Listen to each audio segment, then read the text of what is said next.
Hey, Barb's babes. I am back again with another review recap for Married to Medicine Season 10, Episode 16. This is the reunion part 2, you guys. Reunion part 2. Let me know what you guys thought of reunion part 2, first and foremost. But also, first and foremost, like the video, of course, like the video because it helps my channel in terms of visibility and it helps attract new subscribers such as yourself. And if you're not a subscriber, what are you doing? Hit that subscription button and become, an official Barb's babe, because it's just the greatest thing ever. Okay. Also, while you're at it, don't forget to hit that notification bell as well and check the description box below. So, you guys, what did you guys think of part 2? Because it was okay. I definitely had a lot more, I feel like, to say about part 1. Part 2 wasn't bad, but I don't know. Maybe I was just tired yesterday. I just wasn't that interested in a lot of stuff yesterday for whatever reason. But I made sure to come to you guys with my commentary about said part of the reunion. And this is the uncensored and extended version, the Peacock version. So let's get into it, shall we? Yeah, I think that's everything. Yep. Okay, so Jackie and Quad's one-on-one that we left off in part 1 with. We get a little bit of a continuation with that. And I guess there's a bit of solace formed, I guess you could say. Quad, I'm also bad with texting. I'm not trying to give any excuses here, but I'm also bad with texting. So I trust me, I get it. You just got to do a little better because it is a two-way street. So you got to do your part. And you got to do your part too. In this situation, I'm talking to Jackie on this side. And Jackie echoes that. She says they have to do better. They're able to hug it out. We just going to have to see, I guess. The husbands arrive as well. Quad speaks to Simone in her dressing room also after speaking to Jackie. And she doesn't think the conversation between the two of them is done just yet.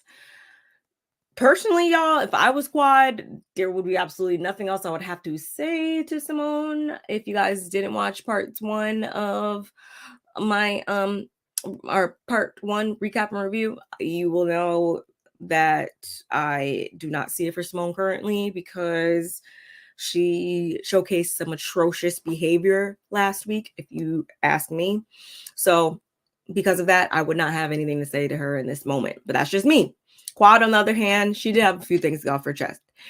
She wants to assure Simone that what she said to her in Napa didn't fall on deaf ears. She hears her.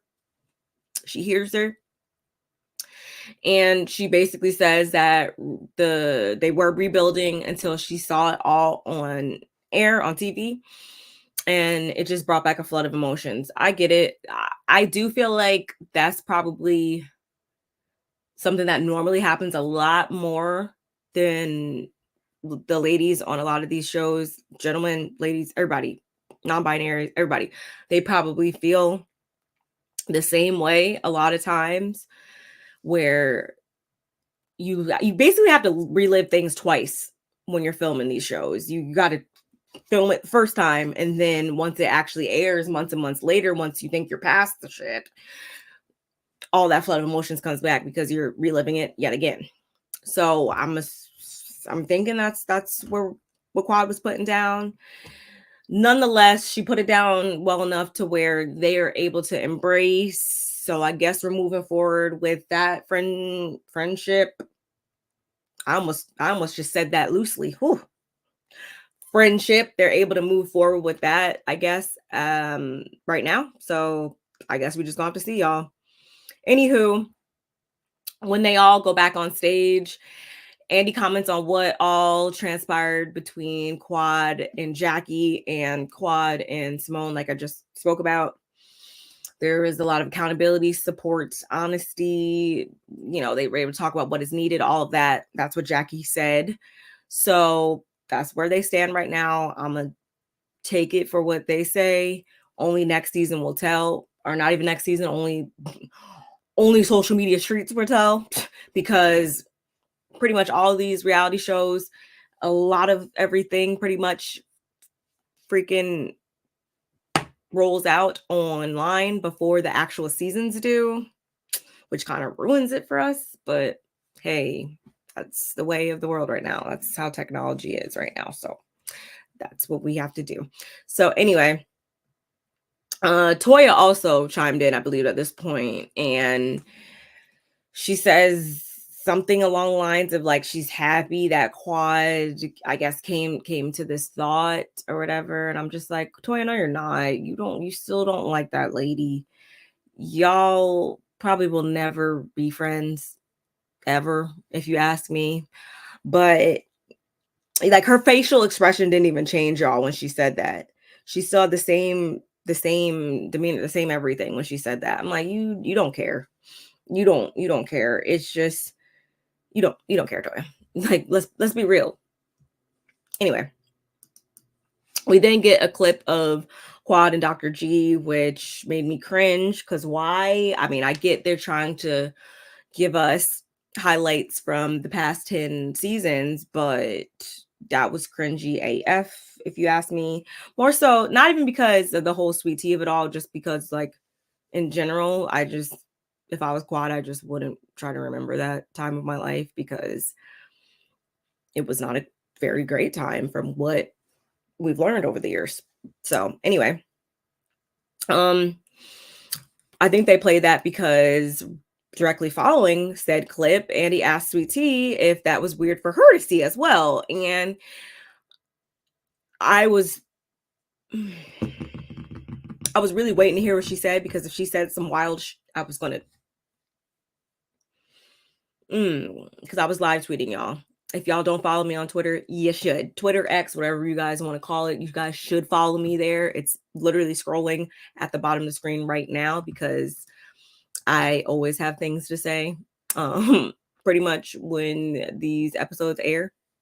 So this episode was no different, of course. And so, but anyway, Andy asked Sweet Tea, if it was weird. And she said no, because we all got a pass, child. And I'm like, I know that's right, first of all. But I'm like, you say that, but your behavior oftentimes is the total opposite. Your behavior over the course of this season made it seem like you, not that you didn't know that they were together, because I mean, let's be real, y'all. Homegirl was giving very much fan this season. Let's be real. But in this situation, I just was really waiting to see what she was gonna say, because I'm like, you knew that Quad was on the not only did you know the Squad was on the show, you know that the whole like purpose behind her being on said show was because she was at that time married to Medicine. So again, you would have to be the most delusional person in the world if you thought that you were going to come on here and weren't going to see clips and stuff like that. So it's okay for them to roll the clips, but Quad can't talk about her life at the time of said clips. Like, make that make sense. Anyway, if y'all didn't catch Scotty by Nature, if you guys didn't catch his interview with Sweet Tea, go ahead and check that out. She was able to piss me off in all of the first like 10 minutes of the interview. So yeah, but nonetheless, it was a really good interview. He did a really good job. Like, it was a good interview. She just pissed me off. But she had surgery in August of 2023. And I want to say she said in that interview that they're actively trying now, which whatever. Okay, cool. Do you? I don't care. But in the surgery, they were able to remove the fibroids, the cysts that she had, clear everything out. So I guess obviously it was successful, because like I just said, I'm 99.9% sure she had said in that interview that they're actively trying now. So I've It's kind of the same with, if you guys watch my Real Housewives of Potomac videos, you'll know that I kind of feel the same about Aneka over there, where it's like, once a person, once they've, I feel like I don't like them on these shows, once I don't see it for them on these shows, it's hard for me to stir up emotions, whether they be good or bad, about said person. Well, no, I can stir up some bad ones, but good emotions, feelings of like happiness or joy, I just, they'll be missing pretty much indefinitely unless that person is able to redeem themselves fully. Like Giselle, for instance, none of her scenes, none of her good scenes move me. Same with Sweet Tea right now. None of the good stuff right now is moving me really, because I've already formed my opinions on her because of her behavior that season. Anyway, moving right along. Then we get a really messy viewer question referring to the comments made about Quad and Heavenly when they did that Watch What Happens Live earlier this season. I don't remember what the question was exactly, but Heavenly was the one that said Sweet Tea. Quad agreed about her wearing fake designer that she buys in the parking lot of the mall, or not the mall, the supermarket, I think. Funny. I'm not gonna laugh. That part, I'm not gonna lie, that part made me laugh. It really did. I was like, I'm gonna start using that. I'm gonna start using that when Andy called the whole whatever freaking Quad said on Watch What Happens Live. I like what she said. I'm like, I need to start using that. Anyway. Quad called Sweet Tea's style jivey, and that's kind of what got everything started between them for that split second. Because of course Sweet Tea got offended, and she says, like, she doesn't know me, talking about Quad. And Quad's like, Quad's thing is, which is exactly what I would have said, I don't have to know you. Oh no, that's what I liked when she said, I have a nice pair of eyes, 2020, and I can see what I see. You don't have to know somebody to know. Obviously, I'm talking about your style. I'm talking about the exterior, your physical, the exterior of you right now. I'm not talking about what's in here, boo. So I can see that. Yeah, I mean, I'm calling a spade a spade. I could agree. Style is giving very much jivey, and hopefully because I'm sure you're freaking coming back. Unfortunately, I'm hoping that you get it together by the next season. It is what it is. Don't get mad at the player. Get mad at the game. Anyway. And my question to Sweet Tea in this moment is, did you like really believe what came out your mouth when you asked Quad, why is she checking for you? When I feel like all season and your whole like existence here on the show gives very much you were checking for her.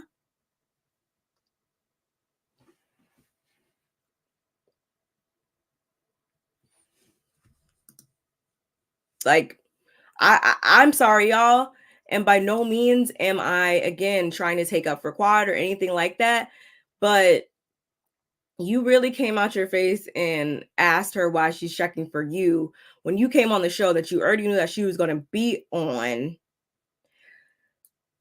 saying slick, shady things prior to her even being on the show, or prior to you even being on the show, I should say. Talking about, when she did the house tour, exercising like the demons out or whatever, like she was giving very much, I'm bothered, I'm shading her, I'm checking for her, before she ever even uttered your name on this show. But maybe I'm crazy.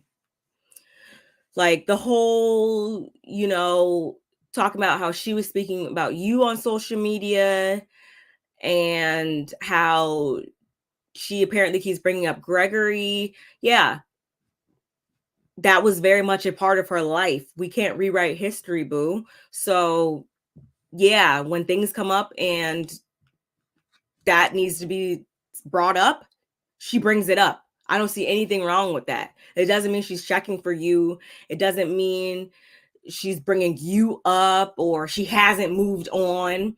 And I'm like, are you trying to, the way that she said move on, y'all, I'm like, are you trying to convince us or are you trying to convince yourself? You're trying to convince Quad? Because it really gave, you were trying to convince yourself.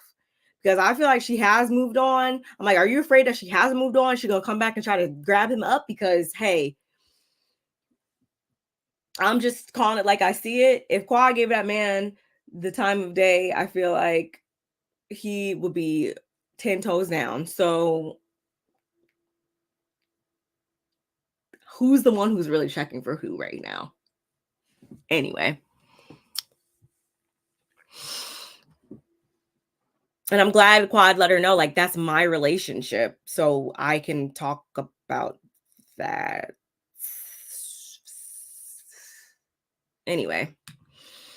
Because Toya despises Quad, she jumps in to ask, you know, why did Quad say that Sweet Tea didn't fit in the group? Because she doesn't. And Quad says a number of people have said it first of all.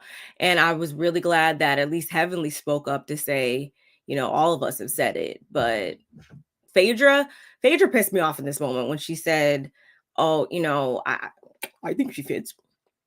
And I feel like she only said that because Phaedra knows she doesn't fucking fit in this group. So in order to not get herself highlighted and in order for her to remain on this show and for that to make sense, I feel like she can't say that it doesn't make sense for Sweet Tea to be in on the show or she doesn't fit in, because then that would mean that Phaedra also doesn't fit in then.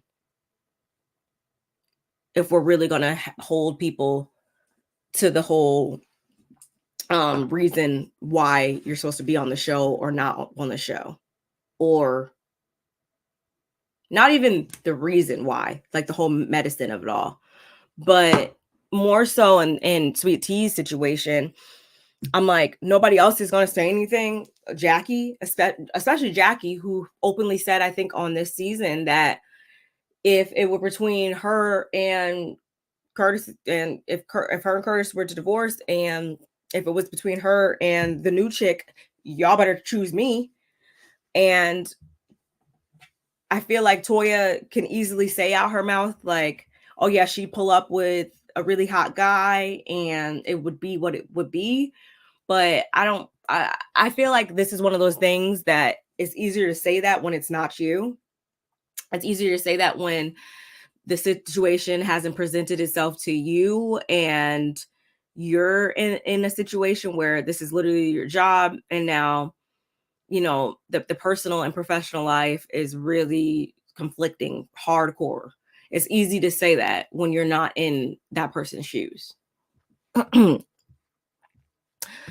What else, y'all?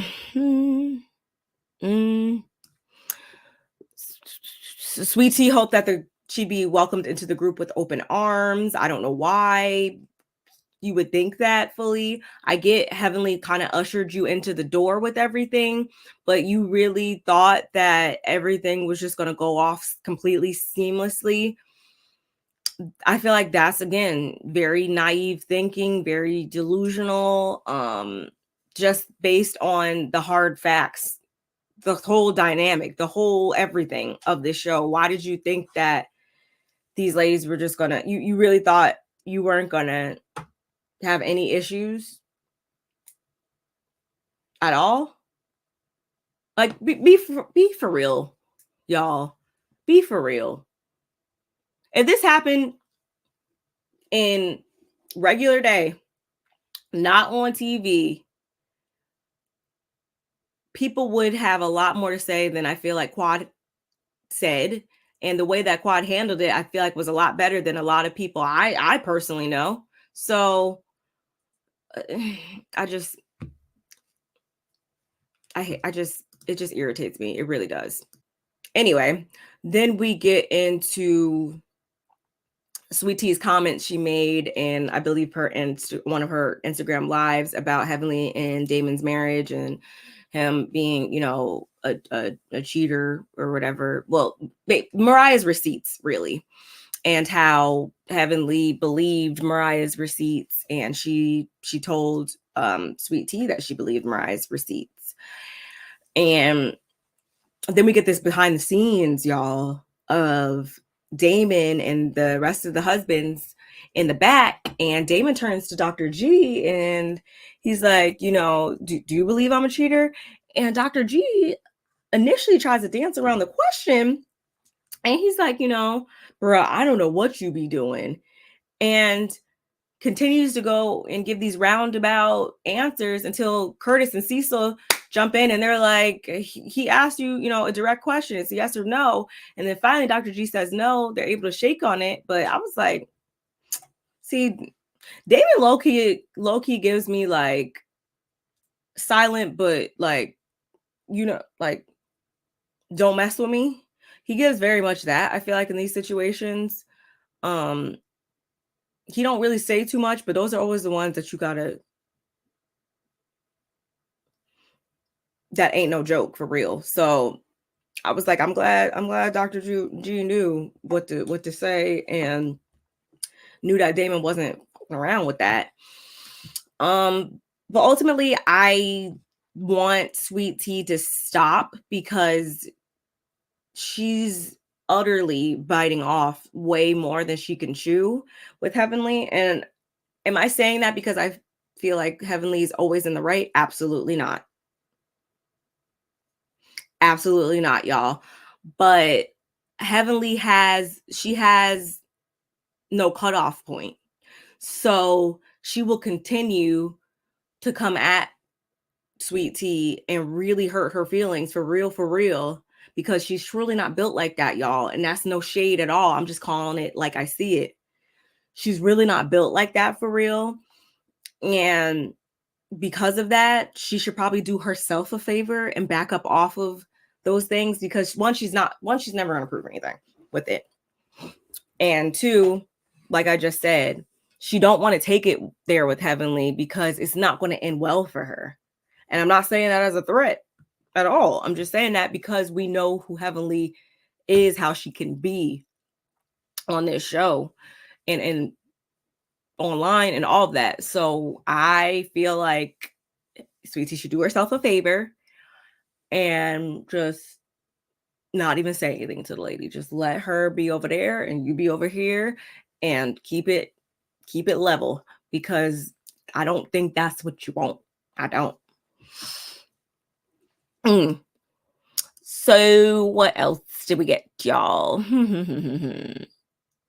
Heavenly said her issue appeared when Sweet Tea told her that Dr. G was being controlling, and when she gets drunk, she tells all her business, just like when they had their sit down, when they went out that one time earlier in the season.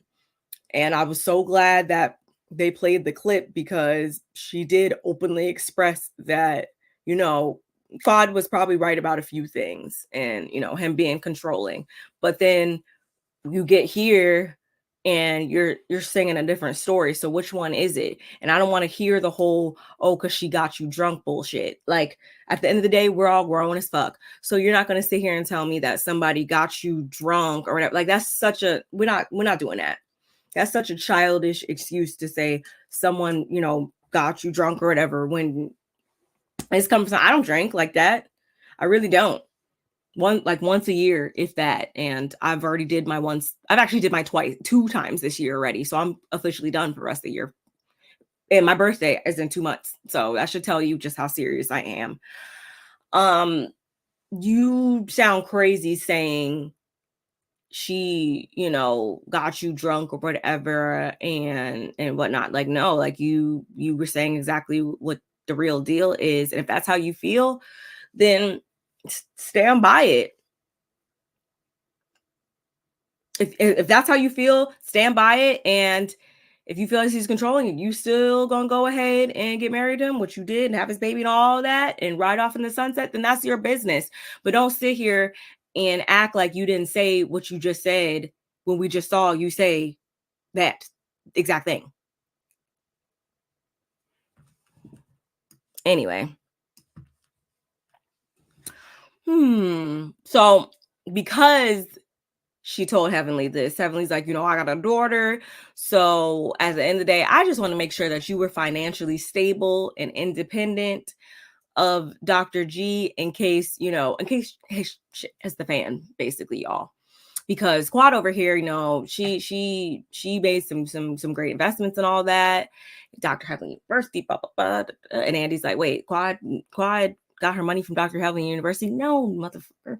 No, that's not what she was saying. She was saying that Quad made some financially savvy moves when they were married so that when the rainy day came, she wasn't left out to rebuild her life from the ground up. No, she was able to transition right into being a single independent woman out here. And I love that for her. And if Sweet Tea was smart, she would take a page out of her book. And not even because Dr. G is the person I believe he is, as much as I would give anybody that same advice. It's just Heavenly's delivery be like off when she gives that advice. So I feel like that's where the issue kind of came about. But anyway, y'all. So what else with that? Heavenly recalls it being. So I feel like because she knew that she didn't have a dog in the fight at that point, because it was still gonna keep being the same thing, and Heavenly was letting her know, like, hey, baby girl, this is not what you want. Sweet Tea asked Heavenly why she said on social media that she lied to Dr. G about her endometriosis condition. I'm making that face, y'all, because this kind of has to do with how she pissed me off in that interview. And Heavenly recalls it being in response to a subscriber question where they asked how she would be in that situation if that was her, if she was in Sweet Tea's situation with finding out about that condition. And Heavenly simply was letting that person and the public, I guess, know that if she was in that situation, she would have requested as a doctor, let's just put that out there. She would have requested biopsies and ultrasounds and all the scans and tests that she could get much earlier, also doing her own research much earlier in the process. And because she has her ass on her back, Sweet Tea's like, keeps asking the same question over and over and over again. And I'm just like, I feel like I understood exactly what Heavenly was saying. And that's kind of why it just doesn't completely sit right with everybody and doesn't completely make sense with a lot of people, because it's like, girl, again, if you were having those symptoms, if that's how you say it was happening, like, I don't know. I just, there's a missing component in there. And I want her to be real about it, but she refused to do that. So that's all we have to go off of right now, And I'm just like, girl, how many times is she gonna tell you that you barking up the wrong tree? Just let it be, honestly, because you're just gonna be made to look crazy. Dr. Jackie does inform everyone how endometriosis is diagnosed, though, and she speaks about how oftentimes Black women are diagnosed much later, which I think Simone said there has to be a surgical diagnosis, like they have to actually go in there, and that's how the diagnosis is proven and stuff like that from there. But we as Black women typically deal with the pain a lot longer, I guess, which is why it takes so long to get the diagnosis or whatever. That's Dr. Jackie speaking from her own medical expertise. That's not me saying that.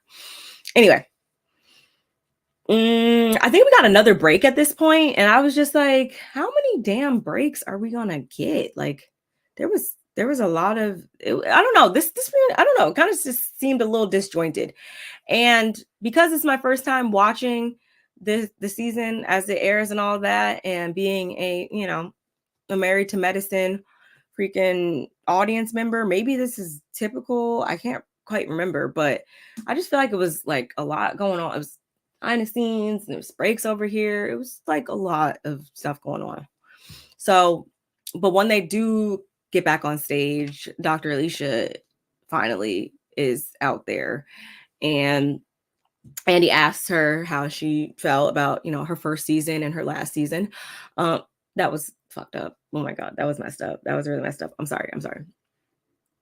No, I'm not. No, I'm not. I did really like Alicia at first, or I should say I was very interested in hearing more from her because, we were just seeing, it was a lot of seeing her and not being heard. So I was eager to hear from her. But as soon as we heard from her, I instantly was like, oh no, like, ooh, muzzle. No, mute. Somebody hit the mute button.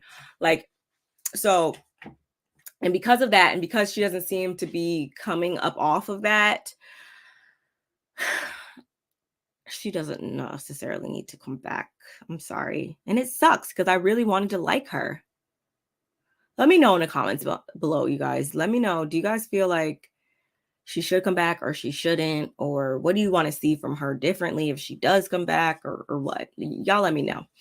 But as it stands, she equates this season to being like the psych ward when you're doing a residency. I'm like, I mean, I understand that, but is it just me or does she have like a strange way of explaining stuff? Or not even strange, but like her demeanor when she's explaining stuff, it either comes off very passive aggressive, or I think it's because she like smiles while she's saying stuff, and like, I don't know, it just comes off kind of weird sometimes for me.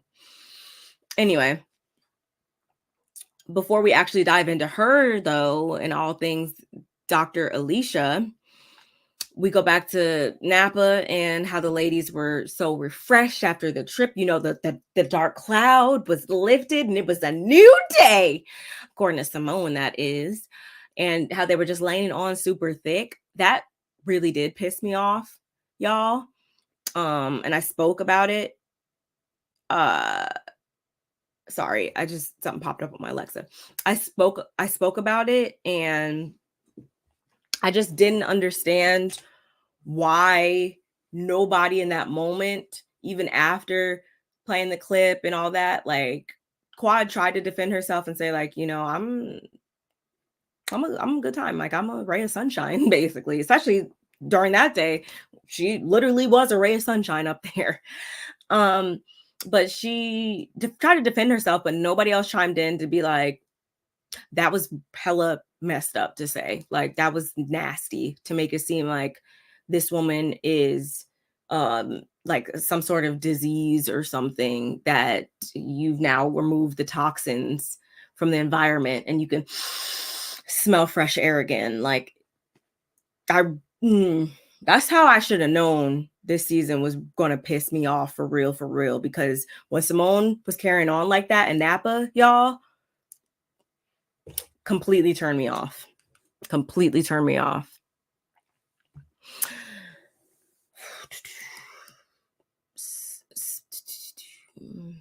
So anyway,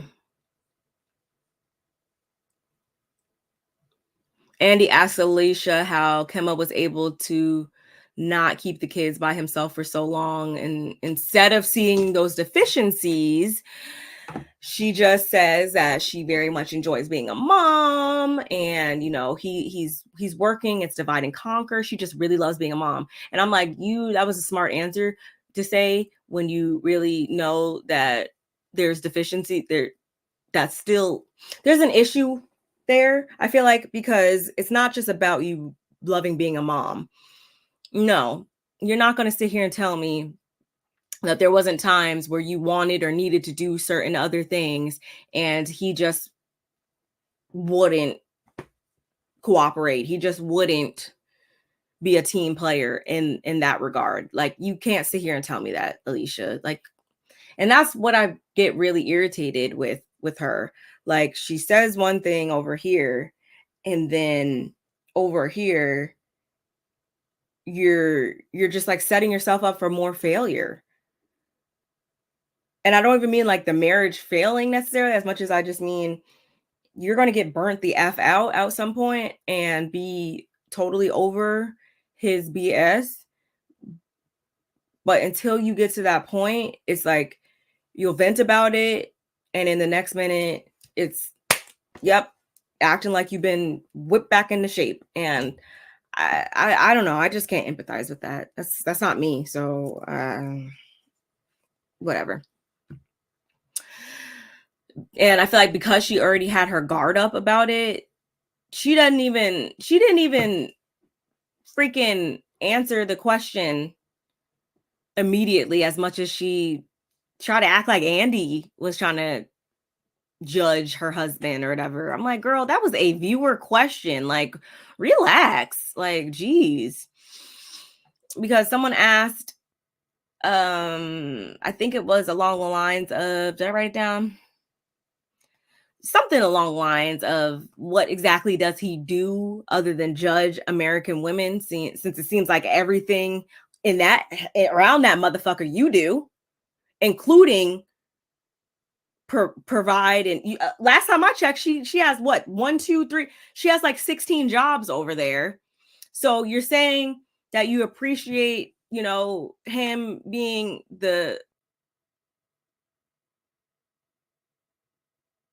sorry, all these damn notifications.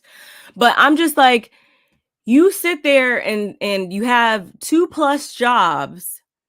So for you to make it all about how you value his abilities to provide, when you've proven that you can do that yourself and still fulfill all those other roles. You're still the mom, you're still you're doing all of the roles, and he does this one role, and that's supposed to be good. And like, you don't even believe. Do you hear the things that are coming out your mouth, girl? Because it makes no sense. It really doesn't. Like, come on. Anyway, I honestly feel like that was all we had got from her, was 2 questions. So this couldn't be Real Housewives of Miami, because those friends they get huge, whole big chunks segments. Over here, freaking, and I know this is Married to Medicine, this isn't Real Housewives, but I'm just saying, it's still the same dynamic where we have friends and guests and stuff like that.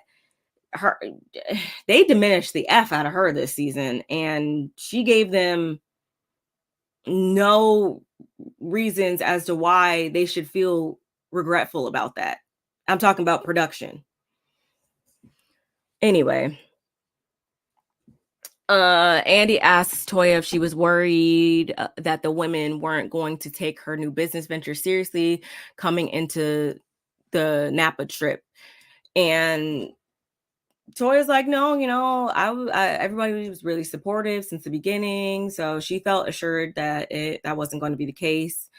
But I feel like he just said that just to move on and say to Heavenly, or bring up how Heavenly has said all these negative things about Toya being lazy and a lady of leisure, etc., etc. Toya is a lady of leisure, y'all. It's not shade. It's that's what she gives. And I feel like in this moment, though, Toya gave us what her next season's tagline should be when she said, "I get the job done without looking like I work hard." That should be Toya's freaking tagline for next season. I needed to tweet her that. I'm going to tweet her that as soon as I get off of here, because that pretty much sums it up. And I don't feel like Heavenly was lying at all. It's just Heavenly's delivery. She be having points a lot of times. It's just her delivery be so off that it's just like, oh, girl. Anyway. Do y'all think Toya and Eugene's parenting style is appropriate? Because we kind of got into the whole parenting of it all and everybody's, parent dynamics. And I don't feel like it's inappropriate, as long as she said, if there's a balance, and you have to tailor your parenting style to fit the individual child. It's not just like one blanket way to parent all of your children. They're not going to receive it the same way. So this is something that I actually picked up on a long time ago with their boys. I feel like I think it's Ashton is very much very vocal, he be saying the outlandish stuff, I feel like. And then I think it's Avery, the younger son, is a bit more reserved. He be looking shocked a lot of times, like so she speaks on that and how they're opposites in a lot of those ways. They're very much different personality types. So because of that, it's kind of like the best of both worlds situation over there in the Paris household, right? Yeah. So I guess it works for them. I haven't seen anything to show me otherwise, in my opinion. So hey, I guess that works. Quad also chimes in to give her input back from when they were a little bit more cooler. A little bit more cooler. A little bit more cooler. That sounded so weird, but y'all know what I'm trying to say. Anyway, I'm starving right now. Y'all, it's been a long day. Okay. But back when they were on better terms, I should say, Quad can also remember when, I don't remember which son it was. I think it was Avery. But she said that he pulled down her like zip ups, like she was holding him, and he pulled down the zipper on her jacket or whatever, and knew exactly what those were or whatever. So they're retaining some type of knowledge over there about body parts and stuff. So I feel like it's best to always educate your children before somebody else does. And by somebody else, I mean somebody else in the streets or the media or something like that. So that's why I say I can't say that they are doing anything bad or inappropriate or anything like that. Also, speaking about parenting and situations and all that, Alora has called Jackie, because we heard that Jackie told Alora, hit me up if you need to talk about anything, because your mom will be wilding. So Alora has contacted Jackie a couple times, which is nice that she has that resource. And as it pertains to the infamil that we saw in the cabinets at their house earlier this season, that infamil is Damon's because he's allergic to cow's milk, I guess. So the soy milk, the infamil, he uses that for his cereal, what Heavenly said. So no, there's no secret grandchildren. Sweet Tea and everybody else out there, it's supposed to be Damon. So hey, okay, I'll take it until I see a baby. I mean, that's all we can do, right? Heavenly also takes this time to thank Sweet Tea for telling her that her mom is in, HE double hockey sticks, because her sister actually called her after that. And now, as a result, they talk very, very often via text. Mainly they call each other every now and then, I think Heavenly said, but they are in communication again, which, although again Heavenly has her flaws, I am glad to hear that, because I'm curious. Maybe I want to see her on the show. And I hate to just jump straight to that, but I mean, maybe one day. I'm just curious, because it's just Heavenly. Like, we don't see any of her family or anything like that. Like, and we're supposed to see, a glimpse into these ladies' lives, and that also has to do with not just your immediate family, but your extended family sometimes. So maybe we'll see her someday. But for now, they're on better speaking terms, and that's enough for me. And I guess it was enough for Sweet Tea too in this moment, because I don't know if it's ass kissing or what, but it's like, because she knows she can't hang with the big dogs, she goes into, just like with Jackie, after she told Jackie, actually no, it was after we got that, she was quick to try to apologize and make amends with her the next day, because again, she knows she can't roll with the big dogs being the people that really hold some weight on the show, and that can really make her life on the show kind of, a living hell, so to speak. So I feel like this was another moment where she was like, oh, I only said that because, it just fell out my mouth, you know. It was just, girl, bye. And I'm glad Heavenly didn't even bat an eye and was just like, oh no, you it was one of those, you tried to on me, but you only wound up on yourself. That's kind of what it gave. And I feel like we got a lot of those moments this season with Sweet Tea where she tried, failed, and only made herself look stupid in the end. Like, come on, girl. Anyway. Because Sweet Tea wants to. Yep, that's pretty much it. Then the husbands come out.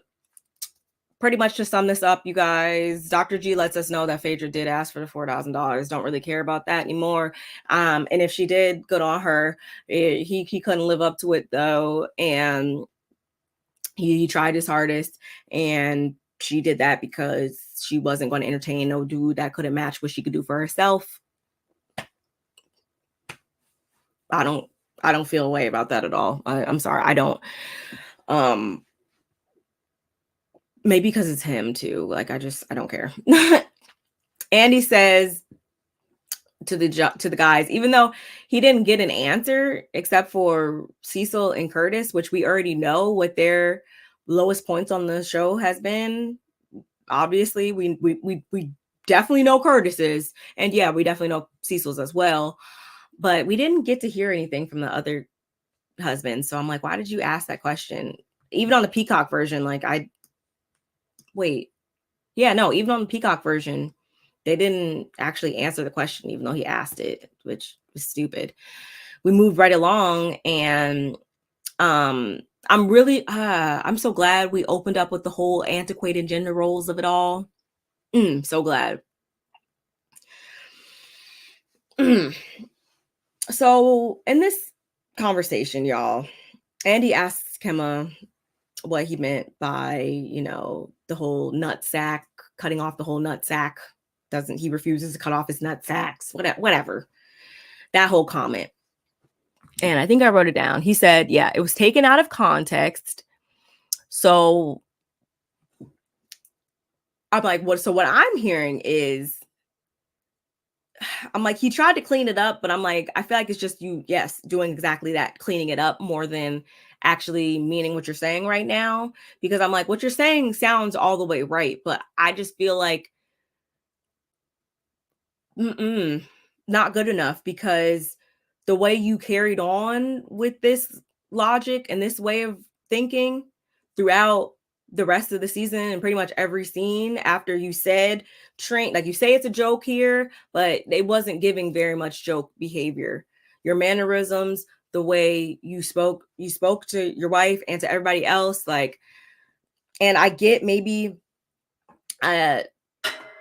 or I know for a fact that not all phrases translate from one language to another. There is, a bit of a language barrier sometimes. When people say certain things or whatever, like if I say it's raining cats and dogs, like somebody who lives in Scotland might really think that it's raining cats and dogs or something like that. I don't know, y'all, but I do know for a fact that there are times where somebody from a different culture might take you literally about something that you didn't mean in that way. So I did understand that, but I'm like, no, that's just all too befitting in this situation, because again, the way that you just stuck it in there and kept on twisting it, I feel like throughout the season with this way of thinking, no, that's really how you felt. But you probably watched it on the show, saw the backlash that you were getting, know that y'all moved all the way down here to be on said show, and it's looking like you might be very much on the chopping block right now. So you try to clean it up. That's what I was getting in this situation. Because you still go on to say that it shouldn't be 50-50. And I think he tried to say the marriage versus the Where is it? Kemba doesn't believe a marriage can be 50-50 because who's going to come down to veto it? So he thinks it needs to be 51-49. Like, and she's, mind you, she being Dr. Alicia, she's in the back pretty much taking up for him and defending him and going along with this. When again, she said numerous times during this season that this has always been an ongoing issue in their marriage where, you know, she was raised to be super independent and this, that, and other thing. And that's been an issue for him because he wants her to do as he says and that be the end of it. So which one is it? It seemed like they needed to get their ish together for real before they came on the show because they both looking crazy right now. Both of them. At the end of the day, I like a man that takes charge. Anyway, it was a culture shock when he first came here, especially after hearing how women are stubborn, independent, and strong-minded. Alicia, however, made it easier for him being a graceful woman with Southern values. Like, sidebar here. Why is that like a thing still? Like, so because I have a vagina, I'm labeled as stubborn because I want to do what I want.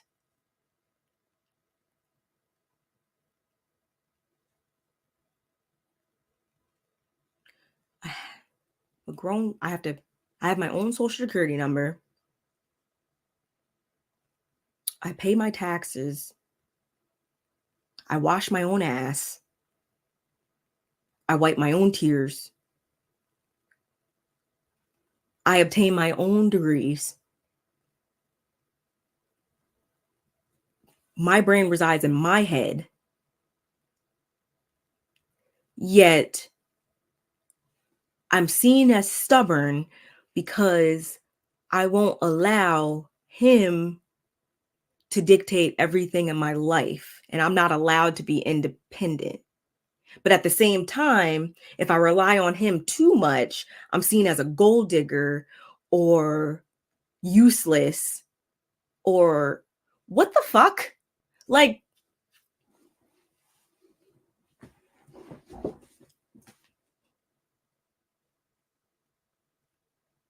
mind fuck, complete mind fuck. Like, makes absolutely no sense.